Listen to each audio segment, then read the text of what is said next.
Hi friends, welcome to Jeron Jesline official. இன்றைக்கி நம்ம சேனலில் என்ன வீடியோ பார்க்க போகிறோன்னா, நியூ மொபைல் வந்து அன்பாக்சிங் பண்ண போகிறோம். அண்ட் வந்து மொபைல் திருடு போன கதையும் சொல்ல போகிறோம்.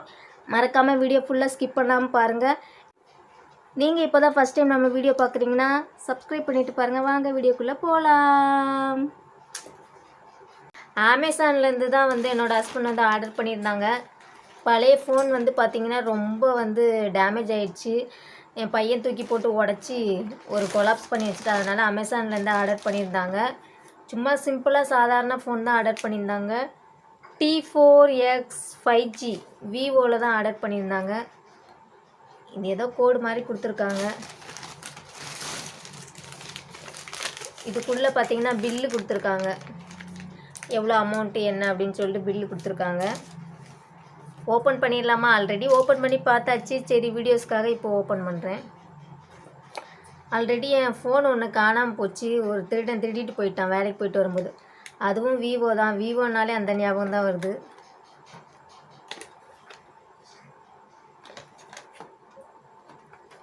ஃபோன் உண்மையாகவே நல்லா தான் இருக்குது.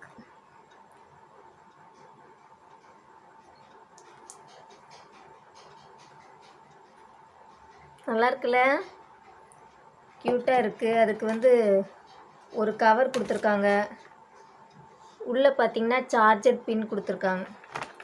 இதுதான் இப்போ வந்து அமேசானில் வந்து இந்தியன் ஃபெஸ்டிவல் ஆஃபர் அப்படின்னு சொல்லிட்டு ஒன்று போகுதுன்னு சொன்னாங்க. இதோட ரேட் வந்து பார்த்திங்கன்னா 18,000 போட்டிருந்தாங்க. ஆஃபர் ப்ரைஸில் வந்து 14,000 கிட்ட சொன்னாங்க. இந்த ஃபோனோட ரேட் வந்து 14,000. ஆனால் வந்து ஒரிஜினல் ரேட் வந்து பார்த்திங்கன்னா 18,000 சொல்லியிருந்தாங்க. இப்போ வந்து தீபாவளி ஆஃபராக என்னென்னு தெரில. 1 மந்த்து இந்தியன் ஃபெஸ்டிவல் ஆஃபர் அமேசானில் போயிட்டுருக்கு. அந்த ஆஃபரில் தான் வாங்கி கொடுத்தாங்க. ஃபோன் வந்து உண்மையாகவே சூப்பராக தான் இருக்குது. நம்மளுக்கு வந்து இப்போ குழந்தைங்க இருக்காங்க, அதனால் ஃபோனை அப்படி இப்படி தூக்கி போடுவாங்க. நம்ம எங்கேயாவது வச்சுட்டு போனால் தெரியாமனாலும் கீழே போட்டுருவாங்கங்கிறதுனால சும்மா சாதாரணமான ஃபோனே போதுன்னு சொன்னேன். இதுக்கு முன்னாடி வச்சுருந்த ஃபோன் பார்த்திங்கன்னா வெறும் 10,000 தான். அது வந்து வாங்கி ஒரு 4 இயர்ஸ் ஆயிடுச்சு. அந்த ஃபோன் திருடு போச்சுல்ல, திருடு போனதுக்கு அப்புறம் அந்த ஃபோன் வாங்கினது. இப்போ அது உடஞ்சதுனால இந்த ஃபோன் வாங்கியிருக்கேன். அந்த எப்படி திருடு போச்சுங்கிறத பார்க்கலாமா? நான் வந்து ஒரு ஹாஸ்பிட்டலில் வந்து நர்ஸாக ஒர்க் பண்ணிகிட்டு இருந்தேன். கோவிட் டைம் இருக்குல்ல, கோவிட் டைம் முடித்து 2வது கோவிட்டில் வந்து லாக்டவுன் போட்டிருந்தாங்களே. அப்போ வந்து லாக்டவுன் ஃபுல்லாக ரிலீஸ் பண்ணி ஃபஸ்ட்டு நாள் பஸ் விட்டாங்களே, அந்த அன்னைக்கு தான் வந்து. அதுக்கு முன்னாடிலாம் என்னென்னா கேபில் தான் கூப்பிட்டு போய் வீட்டிலேருந்து பிக்கப் பண்ணிடுவாங்க. அங்கேருந்து வீட்டுக்கிட்டே வந்து ட்ராப் பண்ணிடுவாங்க. இப்போ பஸ்ஸு விட்ட ஃபஸ்ட் நாள் என்ன பண்ணாங்கன்னா, எனக்கு வந்து மார்னிங் ஷிஃப்ட்டு தான். நான் கண்டினியூவாக 1 மந்த்தாக மார்னிங் ஷிஃப்ட்டு தான் போயிட்டுருந்தேன். அதுக்கப்புறம் வந்து ஆட்டோலேருந்து இறங்கி எங்கள் வீட்டுக்கு உள்ளே வர்றதுக்கு பார்த்திங்கன்னா ஒரு 20 நிமிஷம் ஆகும். அந்த ஆட்டோலேருந்து இறங்கி உள்ளே அந்த தெருக்கு உள்ளே என்ட்ரி ஆகியிருக்கேன். எப்போவுமே என்னோடய பழக்கம் என்னென்னா, ஹாஸ்பிட்டலில் மொபைலில் யூஸ் பண்ண முடியாது. அங்கே எங்கே பேஷண்ட்டை பார்க்குறதுக்கே டைம் கரெக்டாக இருக்கும். ஆட்டோலேருந்து இறங்கி வந்து அந்த எங்கள் வீட்டுக்கு வர்ற தெருவுக்குள்ளே என்ட்ரி ஆகி அப்போந்தான் பாக்கெட்லேருந்து யூனிஃபார்ம் தான், நர்ஸோட யூனிஃபார்ம் போட்டு பாக்கெட்லேருந்து ஃபோனை எடுத்துட்டு அப்போ தான் ஆன் பண்ணி ஏதோ வீடியோ பார்க்கலான்னு இப்படி எடுத்துக்கிட்டு வைக்கையும் கையிலேருந்து சடக்குன்னு வந்து ஃபோனை பிடுங்கிட்டு போயிட்டான். அப்படியே என்னை லைட்டாக அப்படி தள்ளி விட்டுட்டான். எனக்கு என்ன நடக்குதுன்னே தெரியல.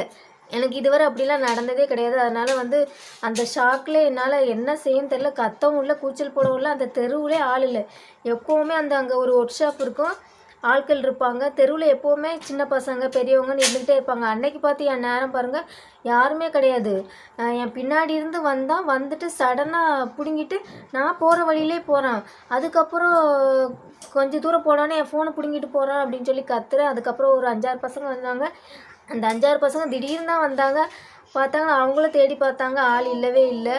அதுக்கப்புறம் என்ன ஆச்சுன்னு பார்த்தீங்கன்னா, ஃபோன் பண்ணால் அந்த ஃபோனுக்கு எங்கள் அப்பா அந்த டைம் ஃபோன் பண்ணியிருப்பார் போல். ஃபோன் பண்ணால் என்ன, யார் பேசுகிறீங்க அப்படின்னு ஒரு மாதிரி மிரட்டிட்டு, இது ஏன் ஃபோனு அப்படின்னு சொல்லிட்டு கட் பண்ணி விட்டானா. அதுக்கப்புறம் கொஞ்ச நேரம் கழிச்சு நான் வீட்டுக்கு வந்து எங்கள் ஹஸ்பண்டுக்கிட்ட சொல்லி, எங்கள் ஹஸ்பண்ட் வந்து ஒர்க் ஃப்ரம் ஹோம் வீட்டிலே வேலை செஞ்சுட்டு இருந்தாங்க. அப்புறம் அவங்கக்கிட்ட சொல்லி அவங்க வந்து ஃபோன் பண்ணி பார்த்து அதுக்கப்புறம் போலீஸில் கம்ப்ளைண்ட் பண்ணோம். என்னோடய ஹஸ்பண்ட் ஃபோன் பண்ணி பார்த்தாங்க, ஃபோன் உடனே சுவிட்ச் ஆஃப் பண்ணிட்டான். அந்த ஃபோன் பின்னாடி என்னென்னா ஒரு ஏடிஎம் கார்டு வச்சுருந்தேன். அமௌண்ட்டு 1500 அமௌண்ட்டு காசாகவும் வச்சுருந்தேன். ஏடிஎம்மில் 20+1,000 கிட்ட காசு இருந்துச்சு. சேல்ரி வாங்கி அப்படியே அதில் எடுக்காமல் அப்படியே இருந்துச்சு. அப்போ எனக்கு என்ன செய்யணும்னே தெரியல. உடனே என்ன பண்ணணும், இப்போ ஃபோன் போயிடுச்சு. அதனால் ஏடிஎம் கார்டில் இப்போ ஃபோனுக்குள்ளே வந்து நான் மொபைல் லாக் பண்ணாமலே வச்சுருந்தேன். அப்படியே எடுத்துகிட்டு போயிட்டேன்னா உள்ளே வந்து ஏடிஎம் கார்டு பேங்கு புக்கோட நம்பர்லாம் வச்சுப்போ திடீர்னு வந்து பாஸ்வேர்டெலாம் கண்டுபிடிச்சிடக்கூடாது அப்படிங்கிறதுனால பேங்க்குக்கு போயிட்டு அந்த ஏடிஎம் நம்பர் சொல்லி பிளாக் பண்ண சொல்லிவிட்டு அதுக்கப்புறம் வந்து போலீஸில் கம்ப்ளைண்ட் கொடுத்தோம். அவங்க வந்து கண்டுபிடிச்சி தரேன்னாங்க. கண்டுபிடிச்சி தரல. ஃபோன் பிடுங்கினால அந்த இடத்துல 4 சிசிடிவி கேமரா இருந்துச்சு. அப்படி இருந்து அவனை கண்டுபிடிக்க முடியல. ரொம்ப சின்ன பையனாக தான் இருந்தான். அந்த ஸ்கூல் படிக்கிற பையன் மாதிரி தான் இருந்தான். எப்படிலாம் இருக்காங்க பார்த்தீங்களா? அது புது ஃபோனு இதே மாதிரி தான். இந்த ஃபோன் பார்க்கும்போதெல்லாம் எனக்கு அந்த ஞாபகம் தான் வருது. புது ஃபோனு கொஞ்சம் கூட ஸ்க்ராட்ச் ஆகிருக்காது. என்னோடய ஹேபிட் என்னென்னா ஒரு பொருள் வாங்கினோன்னா அது ரொம்ப பத்திரமா வச்சுக்கணும். எவ்வளோ வருஷம் ஆனாலும் அப்படியே புதுசாகவே வச்சுருக்கணுங்கிறத என்னோடய ஹேபிட்டு. இப்போ குழந்தைங்க இருக்கிறதுனால அந்த குழந்தைங்க தூக்கி போட்டதுனால தான் அந்த ஃபோன் உடஞ்சி. இல்லைன்னா நான் ஒரு ஸ்க்ராட்ச் கூட ஆகாமல் அப்படியே பத்திரமா வச்சுப்பேன். அப்படியே அந்த புது ஃபோன் வாங்கி 1 மந்த் தான் இருக்கும்னு நினைக்கிறேன். ஆமாம், அப்படியே வந்து பிடுங்கிட்டு போயிட்டா. ரொம்ப மனசு கஷ்டமாக இருந்துச்சு. அதுக்கப்புறம் வாங்குகிற 2வது ஃபோன் தான் இது. கண்டிப்பாக இது வீடியோஸ் வேறு அப்லோட் பண்ணுறோமா நம்ம யூடியூப் சேனலில் வச்சுருக்கிறதுனால அந்த ஃபோனில் எதுவுமே கிளாரிட்டியே சரியில்லைங்கிறதுனால சரி இதை வாங்கி தந்தான் ஹஸ்பண்டு. ரொம்பவே யூஸ்ஃபுல்லாக இருக்குன்னு நினைக்கிறேன். பார்க்கலாம். அடுத்தவங்க பொருளுக்கு எப்போவுமே ஆசைப்படக்கூடாது. அது வந்து நிலைக்கவும் நிலைக்காது. அது தெரியாமல் வந்து பிடுங்கிட்டு போயிட்டான். சரி இருக்கட்டும், அடுத்தவங்க பொருளுக்கு ஆசைப்பட்டவங்க எப்போவுமே நல்லா இருக்க மாட்டாங்க. சரி இருந்துட்டு போட்டுன்னு விட்டுட்டேன். இந்த ஃபோன் உண்மையாகவே சூப்பராக இருக்குது. இந்த ஃபோனுக்கே வந்து இவ்வளோ சந்தோஷமா அப்படின்னு கேட்பீங்க நிறைய பேர். நம்ம தகுதிக்கு ஏற்ற மாதிரி தான் வாங்கிக்கணும். அதுதான் என்னோடய தகுதி என்னமோ அதுக்கேற்ற மாதிரி தான் வாங்கியிருக்கேன். நம்மளுக்கு இந்த ஃபோனே அதிகம்தான். போதும், நம்ம என்ன வீடியோ மட்டும்தான் அப்லோட் பண்ண போகிறோம். மற்றபடி ஃபோனில் பெருசாக எதுவும் யூஸ் பண்ண மாட்டேன். அதனால் வந்து நம்ம தகுதிக்கு ஏற்ற மாதிரி போதும். ரொம்பவும் பெரிய ஃபோன் வாங்கணும்னு ஆசைலாம் கிடையாது. நான் இதை விட கம்மியாகவே வாங்கி கொடுங்கன்னு சொன்னேன். என்னோடய ஹஸ்பண்ட் தான் சரி இதுவே வாங்கி கொடுக்கலான்னு வாங்கி கொடுத்தாங்க. அவ்வளோதான் ஃப்ரெண்ட்ஸ். வீடியோ கண்டிப்பாக உங்களுக்கு பிடிச்சிருக்குன்னு நினைக்கிறேன். வீடியோ பிடிச்சிருந்தா மறக்காமல் லைக் பண்ணுங்கள், ஷேர் பண்ணுங்கள், கமெண்ட் பண்ணுங்கள். அண்ட் மறக்காமல் ஜெரோன் ஜெஸ்லின் அஃபிஷியல் சப்ஸ்கிரைப் பண்ணிவிட்டு பாருங்கள். பக்கத்தில் இருக்க பெல் ஐக்கானை கிளிக் பண்ணுங்கள். அப்போ தான் நாங்கள் போடுற வீடியோ ரெகுலராக உங்களுக்கு நோட்டிஃபிகேஷன் வரும். தேங்க்ஸ் ஃபார் வாட்சிங். பாய் பாய் சொல்லு. பாய்.